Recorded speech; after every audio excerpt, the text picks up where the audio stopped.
अच्छा जी। बिस्मिल्लाहिर्रहमानिर्रहीम। अच्छा, अब हम देखते हैं कि फंड्स अकाउंटिंग क्या होती है। देखें, आगे आपने जितने भी काम करने हैं सारे इसमें एनपीओस में, ये जो accounting standard for net net profit और नॉन प्रॉफिट ऑर्गेनाइजेशंस हैं, इसमें जो अगली अकाउंटिंग है वो सारी फंड अकाउंटिंग बेसिस के ऊपर बनती है। फंड अकाउंटिंग है क्या? देखें, ये दरअसल वो जो हमने, मैं कहता होता हूँ कि अकाउंटिंग स्टैंडर्ड हमने जिसको अप्लाई करना है वो फंड अकाउंटिंग है।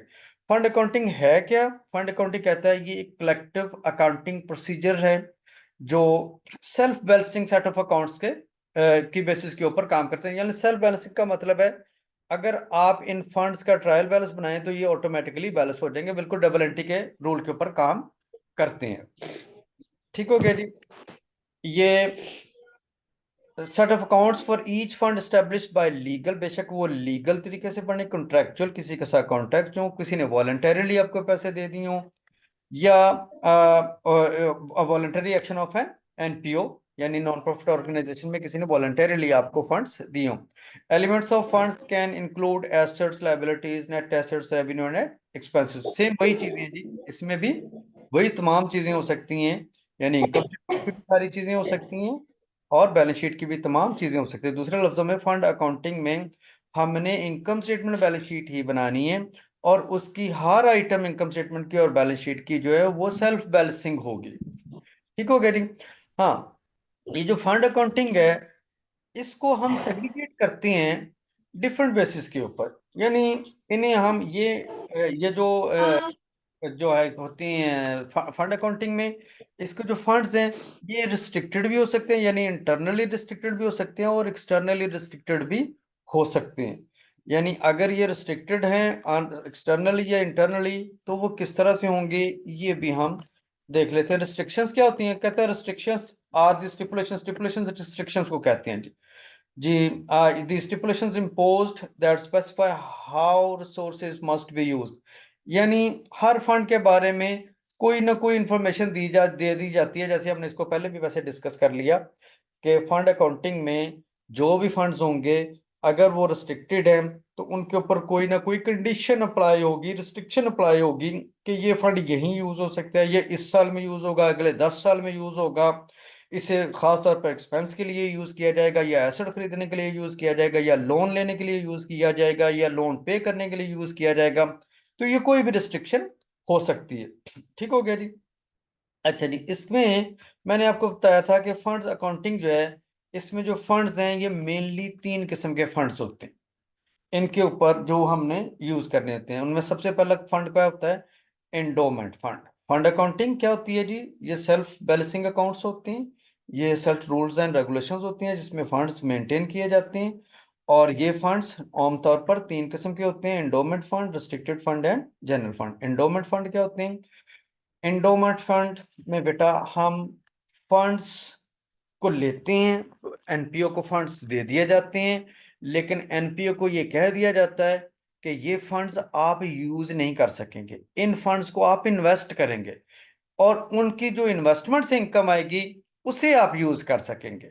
तो endowment funds are normally restricted funds in this regard कि आप इन फंड्स को यूज नहीं करेंगे। फॉर एग्जांपल, आप एक फंड क्रिएट कर देते हैं, उसमें मैंने 2 लाख दे दिया, वकार ने 5 लाख दे दिया, हफ्सा ने दे दिया 7 लाख, 10 लाख, तो सब ने डाल दिया उसमें पैसे।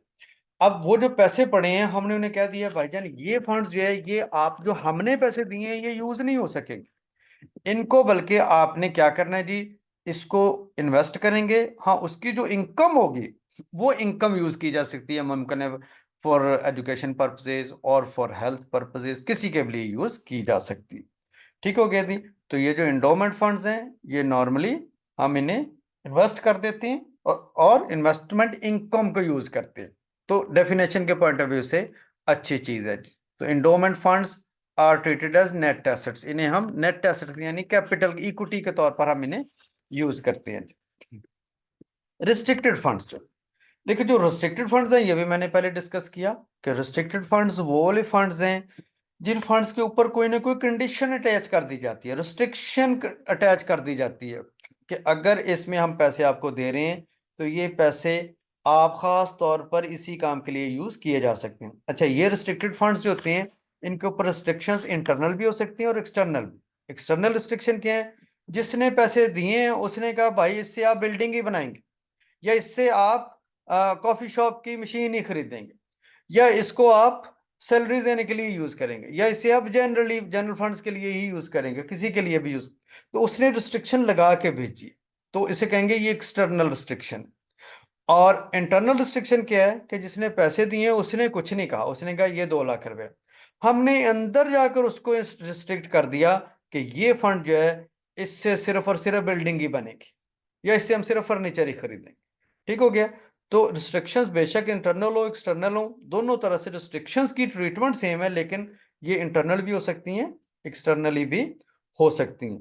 और इनको कैसे ट्रीट किया जाएगा वो भी आगे जाके देख लेते हैं, लेकिन ये याद रखिएगा कि जो फंड्स हैं ये रिस्ट्रिक्टेड हो सकते हैं, और अगर ये रिस्ट्रिक्टेड हैं तो हमें जो उसके साथ रिस्ट्रिक्शन अटैच्ड है उसके मुताबिक ही उन फंड्स को यूज करना होगा। थ्योरी के पॉइंट ऑफ व्यू से ये चीजें पढ़ते जाएंगे ध्यान से। जनरल फंड्स जो, और जो तीसरी टाइप होती है वो जनरल फंड्स या अनरिस्ट्रिक्टेड फंड्स होते हैं। देखें, जो जनरल फंड्स या अनरिस्ट्रिक्टेड फंड्स होते हैं ये वो फंड्स होते हैं जो फंड्स हमें मिलते हैं लेकिन इसके साथ कोई रिस्ट्रिक्शन अटैच नहीं होती। वो कहते हैं इसे आप जनरली जहां मर्जी यूज करें, हमारी तरफ से आप इसे जनरल ऑपरेशंस के लिए यूज करें, हमारी तरफ से आप इससे एसेट खरीदें, हमारी तरफ से आप जो मर्जी करें। तो ऐसे जो जनरल फंड्स हैं इन्हें कहते हैं अनरिस्ट्रिक्टेड फंड्स या जनरल फंड्स। इन्हें हम जहां मर्जी यूज कर लेते हैं या नॉर्मली जहां पर मर्जी यूज कर लिए जाते हैं। इनकी एग्जांपल नीचे तीनों। ये मैं कह रहा था कि इस तरह का क्वेश्चन आपको इस दफा आ सकता है कि वो डिफरेंट सिनेरियोज दे के पूछे कि बताएं ये कौन सा सिनेरियो और इसे कैसे यूज किया जाएगा। फॉर एग्जाम्पल ये जी, सबसे पहली इसका सिनेरियो पढ़ें। A professional body of accountants, the NPO, set up a fund for financial support of deserving students. For this purpose, rupees 100 million have been allocated that will be invested, and 80% of the investment shall be used for student support, and 20% of investment income shall be added to fund investments. The fund investment shall not be available for use by the NPO for its operations, and the NPO shall preserve the principal amount of fund. इसकी requirement है, अगर नीचे पढ़े आप, identify the type of above funds, कौन सा fund है ये। तो अगर आप गौर करें ये फंड जो है इसके बारे में उसने कहा 100 मिलियन मिला है और आप इस फंड को यूज नहीं कर सकते, आप इसको इन्वेस्ट करेंगे, और इस इन्वेस्टमेंट जो इन्वेस्टमेंट से जो इन्वेस्टमेंट इनकम मिलेगी उसका 80% कहता है वो आप स्टूडेंट सपोर्ट के लिए यूज करेंगे, और उसका 20% जो है वो वापस इन्वेस्ट कर दिया जाएगा। तो ये कौन सा फंड बनता है जी बाय द वे? एंडोनमेंट है सर।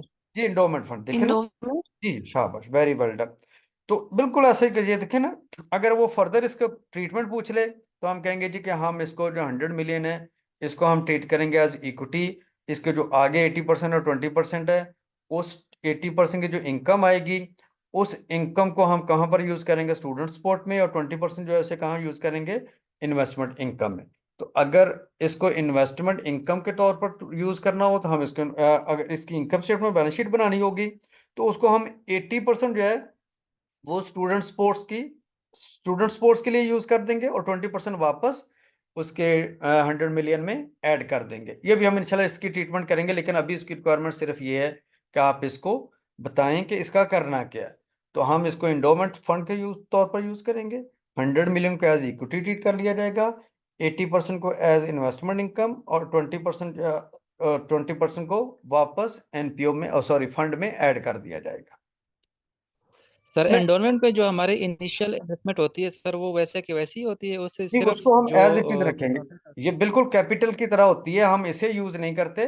हम इसको ये जो 100 मिलियन है ये कैपिटल के तौर पर, नेट एसेट्स के तौर पर आपको इक्विटी में नजर आएगा, वो वहां पर पड़ा है। हम ठीक है। इसे यूज कर रहे हैं, और यूज करने से हमने फर्ज कर लें 100 मिलियन यूज किया, और उससे हमने फर्ज कर लें 20 मिलियन कमाया। उस 20 मिलियन का 80% जो 16 मिलियन बनेगा वो हम क्या करेंगे? हम उसको एज इन्वेस्टमेंट इनकम बना लेंगे अपनी, उसको एज इन्वेस्टमेंट इनकम लिखा जाएगा। और जो 20% आपको मिला वापस उसका, यानी 20 का 20% विल बी 4, वो 4 वापस 100 में ऐड बैक कर दिया जाएगा, उसे 104 मिलियन बना दिया जाएगा। ठीक हो गया सर, ठीक। ठीक हो गया जी? जी सर। वकार समझ आई? जी सर, आ गई इसमें। Okay okay. दूसरा जी, a healthcare NPO has raised money through special marketing drive in which overseas contributors deposited $100 each in it Save a Life Fund account. The contribution shall be used for the NPO's routine operations, which focuses on providing life-saving drugs to patients who cannot afford the cost. जी, क्या समझ लगी? कह दीजिए कि health care है, एक NPO है, health care के नाम पर वो काम करती है। उन्होंने ओवरसीज कंट्रीब्यूटर से $100 डिपॉजिट कंट्रीब्यूशन लिया है $100 का, और एक फंड बनाया, save a life fund account, और कहते हैं जी ये जो है इसे रूटीन ऑपरेशंस के लिए यूज किया जाएगा। देखिए कोई रिस्ट्रिक्शन उसके साथ अटैच नहीं है, कोई उसने ये नहीं कहा कि हम इसे उसको कहीं पर इन्वेस्ट करेंगे। तो इसका मतलब है ये ना ये एंडोमेंट फंड है, ना ये रिस्ट्रिक्टेड फंड है, बल्कि ये जनरल हमें मिली अनरिस्ट्रिक्टेड फंड है। ठीक हो गया जी, उसके साथ कोई रिस्ट्रिक्शन उसने अटैच नहीं की हुई। उसने कहा जी ये जो $100 ईच लोगों से हमने इकट्ठा किया है, वो फंड जो हमारे पास आएगा, हम उसे जनरल ऑपरेशंस के लिए जहां दिल करेगा एनपीओ में यूज किया जाएगा उसको। तीसरी जी, an educational NPO has set up a fund for development of new school in nearby rural area. The fundraising drive has been successful as many people have contributed for the cause. The fundraising clearly stated that the funds so raised shall only be used for construction and operations of school at the specific location. लेकिन आपने funds जमा किए और उसके साथ उसने restriction attach कर दी कि इसे हमने सिर्फ और सिर्फ स्कूल के ऑपरेशंस के लिए यूज करना है। किसके लिए जी? स्कूल की कंस्ट्रक्शन के लिए और उसके ऑपरेशंस के लिए। इसका मतलब है ये रिस्ट्रिक्टेड फंड्स है जी।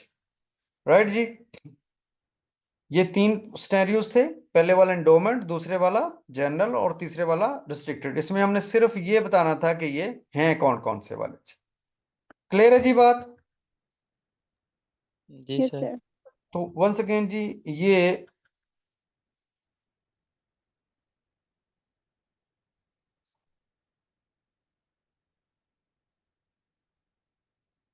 अच्छा जी, मेरा ख्याल है कि ये जो इनकम्स हैं इसकी आगे एनपीओज इनके बारे में क्या क्या कहता है ये देखें। कल हम इससे इंशाल्लाह कल फिर हमारी क्लास जो है ना, ये पूरा वीक आई एम सॉरी मैं नहीं आ सकूंगा, तो ये पूरा वीक मुझे ऑनलाइन आपकी क्लास लेनी है। इस पूरे वीक में अब मैंने आज आपको जो चीजें बताई हैं ये जरा एक दफा थ्योरी के पॉइंट ऑफ व्यू से पढ़ लीजिएगा कि हैं क्या क्या ये फंड्स वगैरह, रिस्ट्रिक्टेड क्या है, एंडोमेंट क्या है, अनरिस्ट्रिक्टेड क्या है, रेवेन्यू के रिलेटेड क्या है चीजें हैं, उसके रेवेन्यू रिकग्निशन क्राइटेरियाज क्या क्या है। कल हम इंशाल्लाह ये पढ़ेंगे। ये देखें ना, ये अगर गौर करें आप, तो इनकम फॉर एनपीओ जो है ये हमने चीजें उसमें ट्रीट की थी क्वेश्चन में। तो ये डिफरेंट अगर इनकम्स आ जाएं और इसके डिफरेंट क्वेश्चन में सिनेरियोज आ जाएं, तो हम उनको किस तरह से जज करेंगे कि ये क्या कौन सी इनकम लिखी जाएगी, कौन इनमें से कौन सी चीज इनकम लिखी जाएगी, किसको लायबिलिटी बनाना है और किसको इक्विटी बनाना है।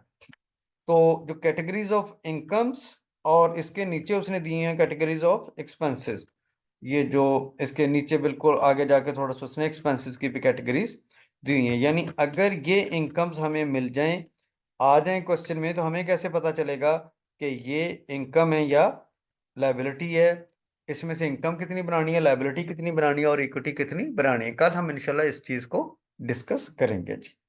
राइट जी, आई होप जी आज जो आपने चीजें पढ़ी इसको आपने सिर्फ थ्योरी के पॉइंट ऑफ व्यू से पढ़नी, क्वेश्चन हम इंशाल्लाह खुद करेंगे, वो इंशाल्लाह हो जाएंगे। इसको थ्योरी के पॉइंट ऑफ व्यू से जरूर पढ़िएगा। मैं फिर से कह रहा हूं, इस दफा क्वेश्चन शायद इस तरह की नेचर का कोई आए, इस तरह का। ठीक हो गया जी? कोई मसला मसाइल है तो जी पूछो मुझसे। नहीं सर। कोई मसला नहीं, ठीक हो गया जी। ठीक है जी, फिर वक्त जुदाई है जी। कल इंशाल्लाह सर मैं इससे रिलेटेड ये जो अगले क्वेश्चन, कल काफी अहम टॉपिक है जी। आज तो हमने सिर्फ थ्योरी के पॉइंट ऑफ व्यू से चीजें पढ़ी, कल अहम चीजें हैं। कल हम इंशाल्लाह उसको कल पढ़ेंगे जी कि क्या क्या चीजें हम अगर इनकम है तो किस तरह से ट्रीट करेंगे, एक्सपेंस है तो किस तरह से ट्रीट करेंगे, एटसेट्रा। ठीक हो गया जी? सर जी बेटा। सर कैश फ्लो में से एक क्वेश्चन करना था। किसका? Cash flow.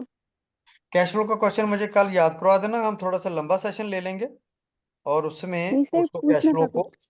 कैश फ्लो के लिए अलग मुझे बता दे कौन सा वाला क्वेश्चन करना। सर मेरे ख्याल से कोई रीसेंट अटेम्प्ट का था डॉल्फिन लिमिटेड, तो उसमें राइट इशू और बोनस इशू दोनों दिए हुए थे, बट उन्होंने बोनस इशू को अकाउंट फॉर किया हुआ था शेयर प्रीमियम और शेयर कैपिटल के अकाउंट में, लेकिन को नहीं account। मैं देख लेता हूँ डॉल्फिन के नाम से।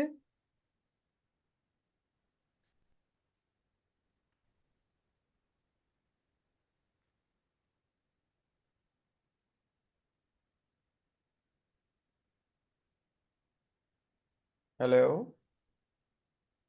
जी सर। ठीक है, आप मुझे उसका ना नाम व्हाट्सएप कर दो, मैं देख लेता हूँ। Okay okay sir. बेटा। ठीक है, अल्लाह thank Hafiz. You. Allah Hafiz. Allah Hafiz.